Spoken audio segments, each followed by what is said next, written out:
Yo, what is up, guys? I am Heydog, host of the Team It Fantasy Football channel. In this video, we are going to go over each position, two players that I think you guys should be trying to pick up for your waiver wire pickups this week, if not trying to trade for them at least.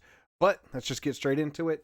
First up, we have Drake May. Now, this guy, he may be available, but honestly, this guy is worth a pickup. He is absolutely worth trading for. Even if he's better than Kyler Murray, in my opinion. He is probably a top 6, top 7 fantasy quarterback. I believe you guys should be trying to pick him off waivers.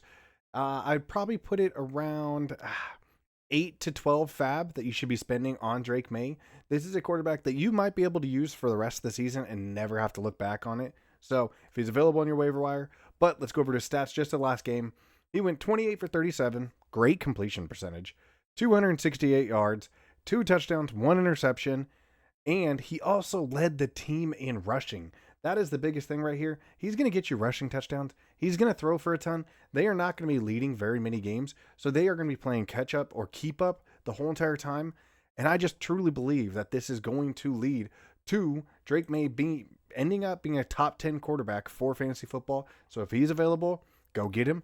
If he's not available, maybe trade for him. Give up a little side piece, maybe your quarterback that you already have, and then, a lesser running back, and see if you can go get Drake May, because this quarterback will save you and will carry you throughout playoffs for sure. For sure. Go look at his playoff schedules. Love to see that 100%. But next, we also have Daniel Jones. I was wrong. I'm man enough to admit I was wrong. I thought Danny Dimes is quarterback. Got to be kidding me. You're benching AR-15. What are we doing? Apparently I was wrong. Danny Dimes, Indiana Jones, is absolutely going crazy this season, guys. Going crazy. As you can see here, he went for 228 yards, 1 touchdown, and he was second on the team for rushing. Now, he doesn't have the same upside as, let's just say, Drake May or Bo Nix, even though Bo Nix is not freaking rushing this year, which is pissing me off. But honestly, I'd rather have May at this point rather than Bo Nix. But he's going to be running a little bit. He's going to vulture a couple of touchdowns from Jonathan Taylor. They tried to. He got stuffed. He actually got rocked at the 1 yard line. But Daniel Jones is a quarterback that you can use. I mean, Tennessee doesn't have a bad team. Tennessee does not have a bad matchup or anything like that. But Danny Dimes continues to produce. And this is a guy that I would probably spend maybe not 8 to 12, but maybe like 6 to 10 fab on and try to get him as your quarterback, especially with, Brock Purdy out, Jaden Daniels, all these guys. I would go grab him at quarterback, but let's get into these running backs. To start off the running backs, I personally believe that Jeremy McNichols is going to be the running back that takes over. He was drafted in 2017. He is the experienced veteran over here. JCM looks promising. He doesn't even lead the team in rushes because Chris Rodriguez does. I just truly believe that Jeremy McNichols has the big play ability, and I think that he is the stronger back of the three. Probably a hot take, but I know JCM is already taken in everybody's league. Chris Rodriguez, I did like what I saw, but I just didn't think that he was going to be used very, if you look at the team, Rodriguez doesn't really fit that team. Jeremy McNichols fits this scheme very, very well. So I just personally believe that once Jaden Daniels comes back, that McNichols is going to be the guy. He went for 4 carries for 78 yards, had a 60-yard rushing touchdown, which is exactly what you want to see. Was not involved in the passing game, but like I said, he can block. As long as the Commanders are what they said they are, and if you block, you get paid for. If you lay out a good block, you lay out a good block for your quarterback. They said that they would pay that forward by giving you the big back that's going to be blocking is going to be Jeremy McNichols. So, hot take. I know some of you guys are not going to be happy about this, but I think that this is going to end up being his backfield for a good chunk of change. And then leading straight into the most obvious pickup of the week. I hate the way it came up, and I hate it because I'm a diehard James Conner fan, but it has to be Trey Benson. It wouldn't be, I know everybody's going to be telling you to pick him up, and some of you guys may be able to.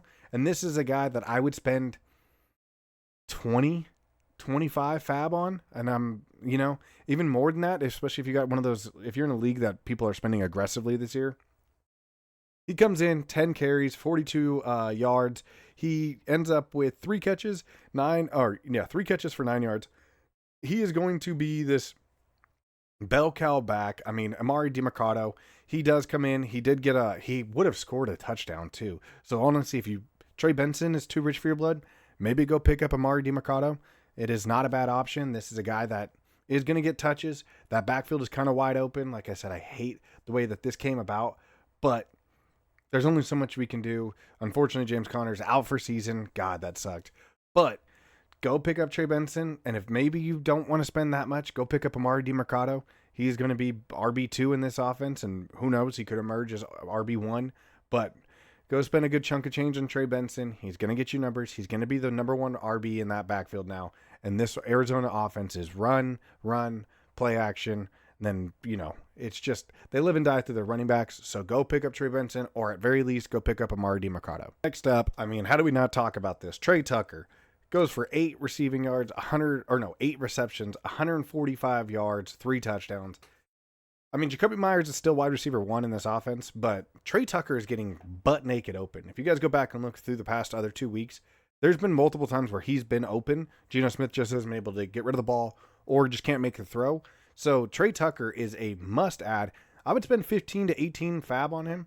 His stats this season are phenomenal. He has been putting up great stats. My goodness, sorry guys. But he had 2 catches for 55 yards, 3 catches for 12 yards against the Chargers. Mind you, he had 8 targets that game. He also had a touchdown in week 1. So realistically, he has been putting up great numbers. He's been a guy that they are looking at pretty constantly, and he just now is getting the spotlight because of this big blowout game. Mind you, he is pretty much the third option because you still have Brock Bowers, you still have Jacoby Myers, but he is getting open. And as long as Geno Smith has time to release that ball, Trey Tucker is the answer, and he is going to possibly be one of those waiver wire claims that carries you to playoffs. So go spend a good chunk of change, especially if you need a wide receiver, because I know a lot of people are hurting for wide receivers right now. Go spend a good chunk of change. Like I said, 18 to 22, 24 fab. He could be your savior at your flex position, if not your wide receiver 3. But the other one, kind of the same, Tyquan Thornton. Now here's a guy. No, I'm just kidding. 5 receptions, 71 yards, 1 touchdown. He is their deep threat as of right now. The only problem with him, you do have all the weapons coming back. Hollywood's coming back. You got Rashee Rice coming back, all that kind of stuff. So for me, I would probably put him around 12 to 15 fab, and that's actually being generous. I'd probably go like 8 to 12 fab. Not going to be an every week starter. He's going to be a guy that you are going to, for right now, probably put him in your lineup because obviously Mahomes is looking for him. Very, very much so. He's looking for him. But you need to tread with caution because there are the weapons coming back. This offense is going to get figured out with Pacheco and Kareem Hunt. Those guys are still splitting freaking the backfield, so I don't know what's going on there. But once they figure that out, tread with caution with Tyquan Thornton. If he has another big week, maybe trade him. Maybe it's just like a little trade bait kind of thing. All right, but let's get to the tight ends. All right, so leading off the tight ends, 100%, if he is available, go spend a ton of fab, especially if you need a tight end. My goodness. Hunter Henry, 100%. He went for 8 catches, 90 yards, 2 touchdowns, had 11 targets. This Patriots offense, Kayshon Boutte, however you want to say it, we spent a bunch of fab on him, right? I tried to spend 24. That wasn't enough. Somebody put 38 on Kayshon Boutte, who in this game goes for 2 catches for 28 yards. My goodness. So Hunter Henry is a big one. I wouldn't be mad if he went from like 18 to 26 fab. To be honest, this is a big, especially if you need a tight end, like you had George Kittle and you've been searching. I'm guessing you already probably went and got Fanning, but that's probably not panning out. Hunter Henry, maybe that replacement. Monster game. But the problem is, the Patriots are 1 week it's this guy, 1 week it's this guy, 1 week it's this guy. What are we going to do? I don't know. But Hunter Henry seems like he could be the real deal. 11 targets alone. Goodness gracious. Sorry, guys. I had a Red Bull and now I'm all. But 11 targets is huge. Huge. Especially in a game where Drake May throws for 37. That's almost a third of the targets. So that's what you love to see. It's what you need to see. This is a great replacement tight end. And the next one, not too flashy, but is consistent, guys. Always consistent. Dallas Goedert. This guy puts up numbers whenever Jalen Hurts is his quarterback. You guys go through his worst game ever with Jalen Hurts as his quarterback in the last, I think it was like 15 games, I believe so, playoff run and everything, without injury, let me clarify, was like 6.8. The guy catches the ball. Now, this week's stats don't look that great, strictly due to the fact that it was because they were actually having to throw the ball to keep up with the Rams. Now, when they're doing the run, play, action BS, Dallas Goedert feast. He averages like 3-4 catches at least for another 40 yards. I'm okay with my tight end scoring like 8 to 10 points. I usually don't even ever draft a tight end. So I'm always like, okay, that's not a position that I was aiming to succeed in.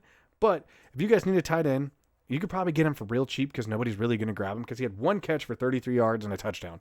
Nobody's going to be really going after him. So maybe spend like 6-8 fab. You should be able to get him at that much. And boom. Now you have a tight end that you can comfortably start. He's not going to blow it out of the water. He could a couple of weeks, but he's also not going to kill you. You're not going to get goose egged or one catch for 2 yards like TJ Hawkinson. Ugh, don't even get me started on that.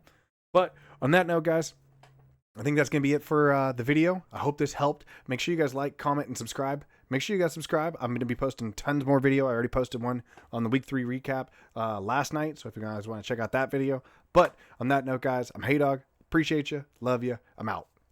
Deuces.